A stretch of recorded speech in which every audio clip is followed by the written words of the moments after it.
Nonito Donaire versus Fernando Montiel. Awesome fight. My prediction was correct. Nonito Donaire did win.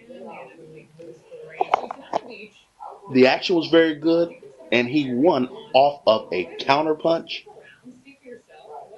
and a knockout. Awesome fight. My prediction was correct. Nonito Donaire did win.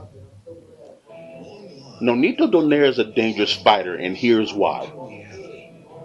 When you're a boxer that's a counter puncher, it's much harder to beat that guy because you don't know when his punches are coming and at what angle. You can't really predict how he's going to counter off of you. In some ways you can, but more than likely you can't. Nonito Donaire is also dangerous because he's a counter puncher to the head. Most fighters that are counter punchers are born to watch, and they're trained to be counter punchers to the body because the body doesn't move. So they're trained to counter punch off of a fighter by going to the body. Kind of boring to watch, but that's how most counter punchers are trained. And Nonito Donaire counter punches to the face.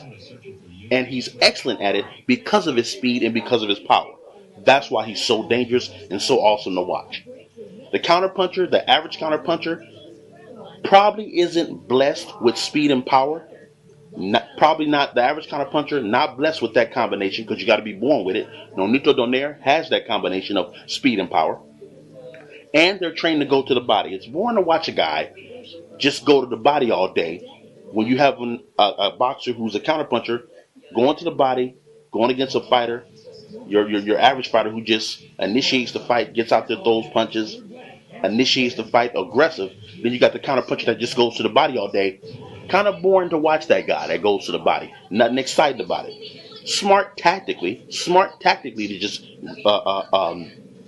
go to the body off of punches and counter to the body. It's very smart because the body doesn't move. The body doesn't go anywhere. But it's boring to watch. Nonito Donaire is perfect and awesome and special as a fighter because as a counterpuncher, he goes to the head. He aims for the face. He aims for the knockout off of his counterpunches. And that's very exciting to watch.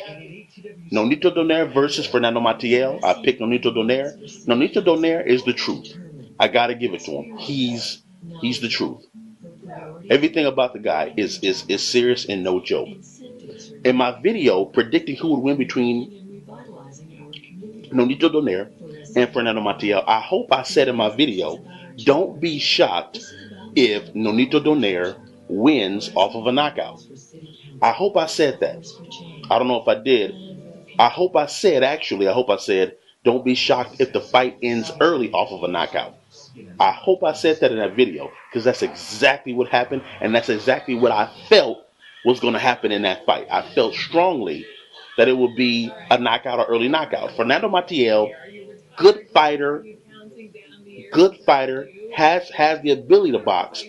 Brave, he's not a coward, he's a game fighter, but Fernando Montiel isn't special. He has nothing special about him. He doesn't have blinding speed, he doesn't have amazing power. He's just a damn good fighter. Nonito Donaire has awesome speed, awesome power, good, fast, accurate countering ability. He has a lot of specials about him, Nonito Donaire, which gave him a huge advantage to me in the fight over Fernando Montiel. That's also why I knew Nonito Donaire was going to win that fight. I thought to myself, Fernando Montiel, game, good fighter, brave, decent power, but he has nothing special about him. He's rather average, Fernando Montiel. Nonito Donaire is like Superman as far as power, speed, and his counterpunch ability. He's like Superman. So that's why I knew Nonito Donaire was going to win that fight. Nonito Donaire versus Fernando Montiel. Nonito Donaire won. Awesome fight. Awesome recap. Thanks for watching, y'all.